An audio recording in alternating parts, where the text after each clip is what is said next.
अपने चुलबुले अंदाज, मकबूल एहसास और बेहतरीन अदाकारी से करोड़ों लोगों के दिल में अपनी एक अलग ही जगह बनाई। जहां अपनी कड़ी मेहनत और लगन से हिंदी सिनेमा में अपना स्टारडम बनाया, तो वहीं इनके अभिनय, कला, लेखक, नृत्य और सियासी दासपेश से भी राजनीतिक में वह मुकाम हासिल किया जिसको आज तक यह बनाकर चल रही हैं। दुनिया भर में इतना नाम, इतना रुतबा होने के बाद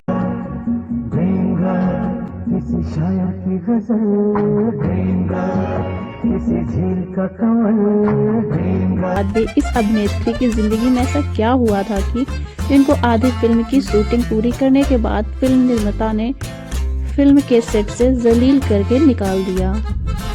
हिंदी सिनेमा की इस टॉप अभिनेत्री को उस दौर में पाने के लिए बड़े बड़े फिल्म निर्माताओं और अभिनेता अपना सब कुछ गंवाने को तैयार थे।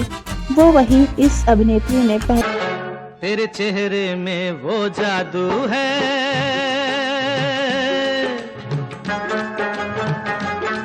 तेरे चेहरे में वो जादू है। से शादीशुदा और 4 बच्चों के बाप से परिवार वालों और समाज के खिलाफ जाकर शादी रचाना चाहती थी। इस अभिनेत्री की नियति की परीक्षा ऐसी कि अपने संस्कार और कल्चर को सबसे ज्यादा प्यार करने वाले इस अदाकार को धर्म परिवर्तन के दौर से गुजरना पड़ा, जिसके बाद इनका निजी जीवन दर्द और आंसुओं से भर गया। क्यों इस अभिनेत्री को परिवार में सौतेली माँ और दूसरी पत्नी जैसे कड़वे तानों से जख्मी किया गया, और इनकी जिंदगी में ऐसा क्या हुआ था कि इनके ही बेटे ने इनको मारने के लिए उठा लिया था चाकू। और जीवन के चक्रव्यूह में यह अभिनेत्री अच्छी माँ बन पाई और ना ही एक अच्छी पत्नी। आज हम बात कर रहे हैं एक ऐसी खूबसूरत और हसीन अभिनेत्री की जिसकी असल जिंदगी किसी फिल्म की कहानी से कम नहीं है। कच्ची उम्र फिल्मों से शुरुआत की अपनी फिल्म सफर में इस अभिनेत्री ने झेली जिल्लत, जलालत और अपमान, लेकिन अपनी मेहनत और लगन से इस अदाकार ने खुद को तराशे हुए हिंदी सिनेमा का वो मुकाम हासिल किया जिसकी वजह से यह बनी हिंदी सिनेमा की ड्रीम गर्ल, यानी हेमा मालिनी। हेमा मालिनी वह सशक्त हैं जिससे फर्श से अर्श तक अपनी मेहनत से खुद को यूं तराशा कि आज पूरी बॉलीवुड इस बेशकी एक्ट्रेस की मोहताज है। तो चलिए जानते हैं सबकी ड्रीम गर्ल हेमा मालिनी के जीवन के किस्सों की अनकही दास्तां। हेमा मालिनी का जन्म 16 अक्टूबर 1948 को तमिलनाडु के अम्बानकुंडी में हुआ था, जो साउथ फिल्म इंडस्ट्री में फिल्म प्रोड्यूसर थी, और इनके पिता का नाम BSR के चक्रवर्ती था, जो एक सरकारी कर्मचारी थे। हेमा एक तमिल परिवार से ताल्लुक रखती हैं। हेमा मालिनी परिवार में सबसे छोटी हेमा, बड़े इनके 2 भाई हैं और RK चक्रवर्ती, RJ चक्रवर्ती। इस परिवार में सख्त तौर पर हिंदी पत्ती के अभिनेताओं को, यानी कि बॉलीवुड के अभिनेताओं और अभिनेत्रियों को खासा पसंद नहीं किया जाता था। हालांकि हेमा की फैमिली का बैकग्राउंड साउथ फिल्मी जगत से जुड़ा हुआ था। इनकी मां जया लक्ष्मी चाहती थी हेमा भी साउथ फिल्म इंडस्ट्री की टॉप की हीरोइन और डांसर बने।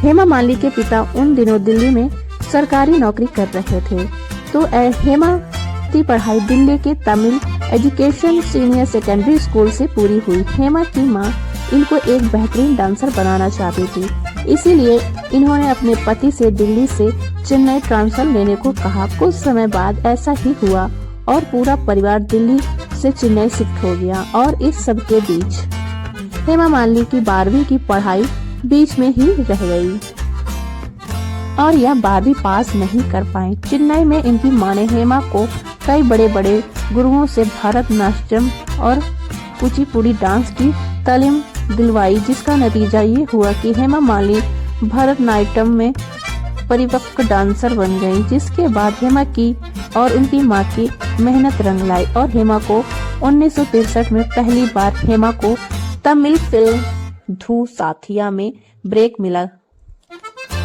इस फिल्म में हेमा को बैकग्राउंड डांसर की भूमिका मिली। इसके बाद हेमा फिर से साल 1965 में एक तेलुगु फिल्म पांडव बनाओ समय में फिर से एक बार डांस रूप में काम मिल गया, जिसको हेमा ने पूरी मेहनत से किया। हेमा को अपने करियर के शुरुआती दिनों में कड़े संघर्षों से गुजरना पड़ा। 16 साल की उम्र से ही बतौर चाइल्ड एक्ट्रेस उन्होंने काम करना शुरू किया था। बॉलीवुड की ड्रीम गर्ल ने 1963 से अपने करियर की शुरुआत साउथ की फिल्मों से की थी, जिसमें वो बतौर बैकग्राउंड डांसर की भूमिका निभाई थी। इसी दौरान जब साउथ के एक फेमस डायरेक्टर सीवी श्रीधर की नजर हेमा पर पड़ी, तो उन्होंने हेमा को अपनी फिल्म में बतौर लीड रोल के लिए चुन लिया। अपनी फिल्म की हीरोइन लेना चाहते थे, लेकिन शूटिंग के दौरान जब डायरेक्टर ने हेमा को पास से देखा तो उन्हें यह कहकर रिजेक्ट कर दिया कि उनमें हीरोइन जैसी कोई अपील नहीं है, वह हीरोइन मटेरियल नहीं है। सीवी श्रीधर ने भरे सेट पर हेमा मालिनी को मिलेगी कभी तो मिलेगी, आज नहीं तो कल, ड्रीम गर्ल इसी झील का कमल, ड्रीम गर्ल। सबके सामने अपमानित किया और उनको ऐसी दिल तोड़ बात बोलकर फिल्म के बीच से ही निकाल दिया, जबकि इस फिल्म की शूटिंग काफी हद तक पूरी की जा चुकी थी। हेमा मालिनी उन दिनों काफी दुबली पतली और सांवले रंग की थी, इतनी जिल्लत उठानी पड़ी। इसके बाद हेमा मालिनी वारिस, जहां प्यार मिले, तुम हंसी मैं जवां, अभिनेत्री जैसे फिल्मों में लीड रोल में काम किया। इन सब फिल्मों में हेमा मालिनी की खूबसूरती देखते ही बनती थी, लेकिन हेमा को अभी वह सफलता नहीं मिल रही थी जिसके लिए वो इतनी मेहनत लगन के साथ काम कर रही थी। साल 1970 में हेमा मालिनी को सुपरस्टार और फिल्म निर्माता देवानंद के साथ जवानी मेरा नाम फिल्म में काम करने का मौका मिला और यह फिल्म उस दौर की एक बड़ी हिट फिल्म बनी और इस फिल्म में से हेमा मालिनी को पहली बार सफल अभिनेत्री की पहचान मिली। श्रीधर ने बदसूरत बोलकर फिल्म से बाहर कर दिया था, जब अब वही हेमा अपनी खूबसूरती के चलते बॉलीवुड में कामयाबी की सीढ़ी तेजी के साथ चढ़ रही थी। इसके बाद हेमा को फिल्म निर्माता रमेश सिप्पी ने अपनी फिल्म अंदाज में हीरोइन ले लिया, जिसके या राजेश खन्ना के साथ कंधे से कंधा मिलाकर अभिनय करती हुई नजर आई। हेमा के फिल्म सफर को नई उड़ान मिली। इसके बाद तो हेमा ने सफलता की इस रेस में कभी पीछे मुड़कर नहीं देखा। साल 1972 में आई इनके फिल्म सीता गीता ने तो हेमा को फिल्मी सफर 7वें आसमान पर पहुंचा दिया। हेमा का डबल रोल था, जिसमें ये संजीव कुमार और धर्मेंद्र के साथ बेहतरीन अभिनय कर रही थी।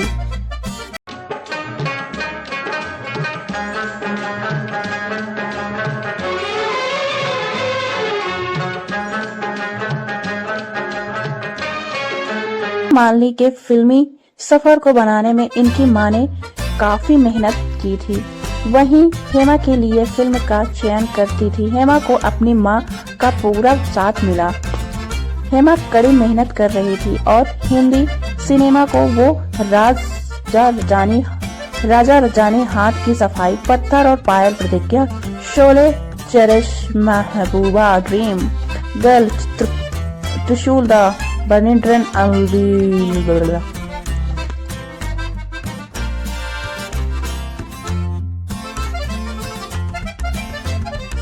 जमाई राजा जैसी सुपर डुपर हिट फिल्म में हिंदी सिनेमा को 4 चांद लगा रही थी।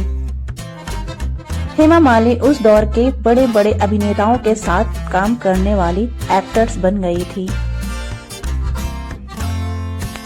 हेमा ने अमिताभ बच्चन, राजेश खन्ना, जितेंद्र, संजीव कुमार, धर्मेंद्र, दिलीप कुमार, मनोज कुमार, श्री कपूर, राशि कपूर, मिथुन चक्रवर्ती सहित कई सुपरस्टार के साथ बराबर काम किया।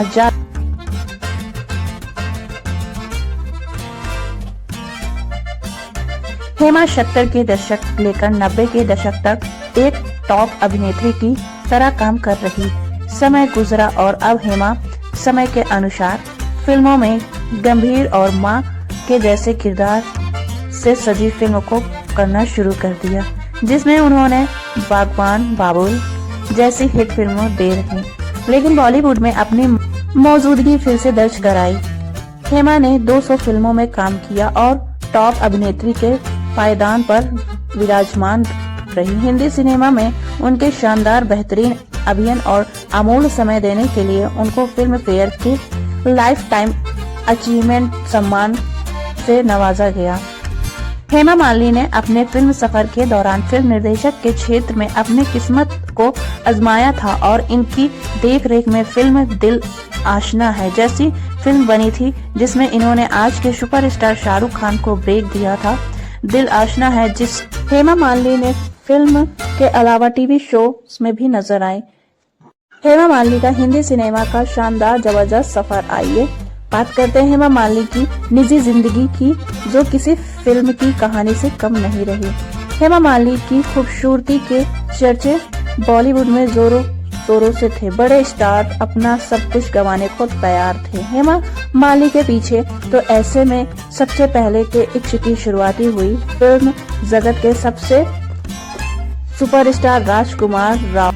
हेमा मालिनी के पीछे तो ऐसे सबसे पहले के इश्क की शुरुआत हुई फिल्म जगत के सबसे अक्कर सुपरस्टार राजकुमार से। राजकुमार और हेमा मालिनी यूं तो पहले भी मिल चुके थे, लेकिन जब इन दोनों ने एक साथ लाल पत्थर फिल्म की तो राजकुमार हेमा मालिनी के एक तरफा इश्क में पड़ गए। राजकुमार पहले से शादीशुदा थे।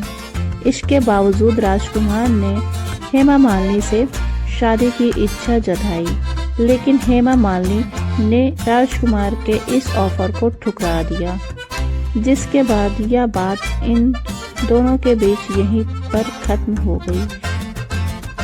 राजकुमार के बाद हेमा की जिंदगी में आए मशहूर एक्टर संजीव कुमार और हेमा मालिनी फिल्म सीता और गीता में साथ दिखे, जिसके बाद संजीव कुमार हेमा मालिनी से प्यार करने लगे और हेमा मालिनी भी संजीव कुमार को पसंद करती थी और दोनों शादी भी करना चाहते थे, लेकिन संजीव कुमार की फैमिली हेमा की शादी के बाद फिल्मी दुनिया से दूरी बनाने के लिए बोल रही थी। यह बात हेमा मालिनी की फैमिली को अच्छी नहीं लगी और इस बात पर दोनों फैमिली में मनमुटाव बढ़ गया और यह रिश्ता दोनों परिवार वालों की जिद के आगे टूट गया।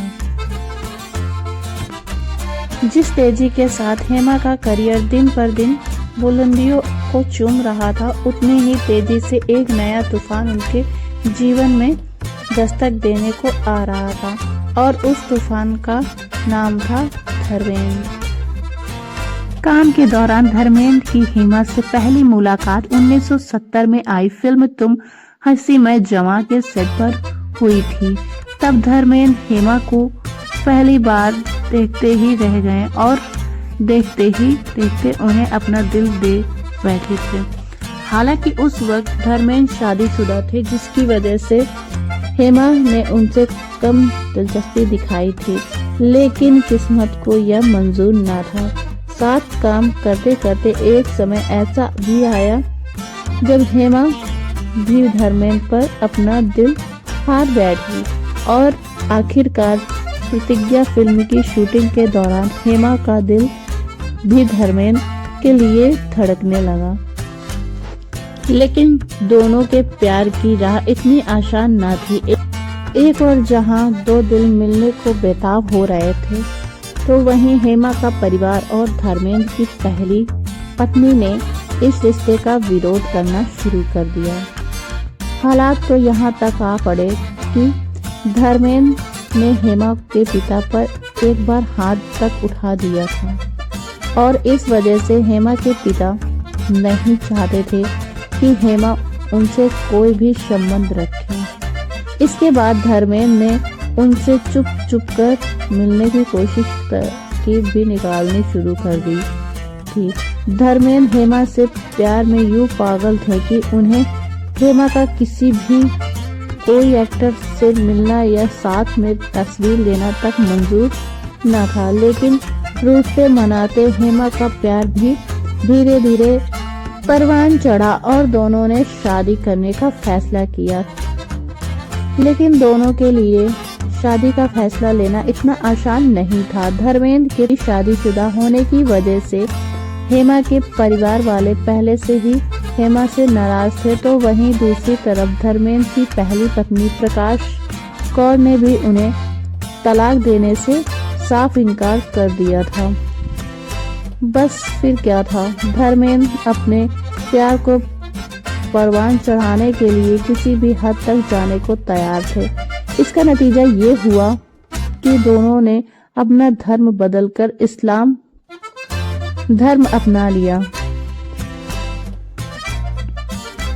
अपना नाम दिलावर खान रखा, तो वहीं हेमा ने अपना नाम आयशा खान रख लिया। हेमा और धर्मपाजी की शादी 1990 में हुई, लेकिन आपको यह जानकर हैरानी होगी कि धर्मपाजी से ही शादी करने से पहले हेमा और जितेंद्र की शादी तय हो चुकी थी। दरअसल एक और जहां हेमा और धर्मेंद्र का प्यार परवान चढ़ रहा था, वहीं दूसरी ओर हेमा के पिता की जिद थी वजह उन पर जितेंद्र से शादी का दबाव बनाया जा रहा था। खबर तो यहाँ तक की है कि सीक्रेट बेडरूम की पूरी तैयारी थी और हेमा जितेंद्र की दुल्हन बनकर मंडप में बैठने ही वाली थी। लेकिन धर्मेंद्र को इसकी भनक लग गई और वह तुरंत शादी तोड़ने के लिए जितेंद्र की प्रेमिका शोभा को लेकर मंडप में पहुंच गए। बस फिर क्या रहा, दुनिया का मेला ड्रामा के बाद आखिरकार हेमा ने इस शादी से इनकार कर ही दिया और अपने परिवार के खिलाफ जाकर धर्मेंद्र को अपना लिया, जीवन साथी के चुन लिया। आपको बता दें कि पहली पत्नी से धर्मेंद्र को 4 बच्चे सनी देओल, बॉबी देओल, विजय और अजयता है। सनी देओल सुपरस्टार है, उनकी लोकप्रियता हेमा और धर्मेंद्र से भी कहीं आगे है। हालांकि शादी के बाद हेमा और धर्मेंद्र नए घर में शिफ्ट हो गए और खुशी खुशी अपना जीवन बिताने लगे, लेकिन इसे पता था कि इन खुशियों ने ही उनके जीवन में चिंगारी का काम करना शुरू कर दिया था। जी हाँ, दोनों के दिल तो मिल रहे थे, लेकिन धर्मेंद्र के परिवार में चिंगारी की आग बनकर जब धर्मेंद्र ने हेमा से शादी की थी, तब से ही सनी देओल अपनी मां प्रकाश और के लिए दुखी रहा करते थे। वह अपनी मां का दुख नहीं देख पा रहे थे और उसका जिम्मेदार वह हेमा मालिनी को मान रहे थे। कई बार उनकी इस बात को लेकर हेमा मालिनी से लड़ाई भी हुई। कहा तो यहाँ तक भी जाता है, सनी देओल ने उनकी मां के ऊपर हो रही बेवफाई पर इतना गुस्सा दिखाया कि सनी ने हेमा मालिनी पर हमला करने के लिए गुस्से में चाकू निकाल दिया और मारने की कोशिश की। हालांकि हेमा और प्रकाश कौर इस बात से लगातार इनकार करते रहे। बस फिर क्या था, रोज रोज के ग्रह कलेश ने हेमा के जीवन में ऐसा उधर पुधर करके मनचाही शुरुआती की। एक समय बाद तो हेमा और धर्मेंद्र की हर सुबह लड़ाई और झगड़े से ही होती थी और इसी पर खत्म होती थी। हालांकि कई मुश्किलों के बावजूद दोनों ने शादी को बचाए रखने का फैसला किया। आज भी दोनों का प्यार उतना ही बरकरार है, लेकिन दोनों के फ्रेंड्स को एक बात जरूर खटकती है कि दोनों अलग अलग घर में क्यों रहते हैं।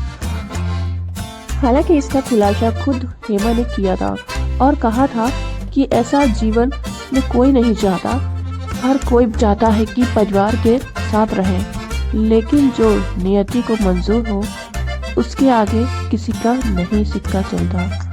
हालांकि हेमा यह कहती है कि मैंने दोनों बच्चों को अकेले पाला है, लेकिन धर्मेंद्र ने हर जगह खड़े होकर उनका साथ दिया है। आपको बता दें कि हेमा मालिनी और धर्मेंद्र ईशा देओल और अहाना देओल के माता पिता बने हैं, लेकिन ईशा देओल ने अपने पति भरत तखानी से 11 साल की शादी निभाने के बाद तलाक ले लिया है।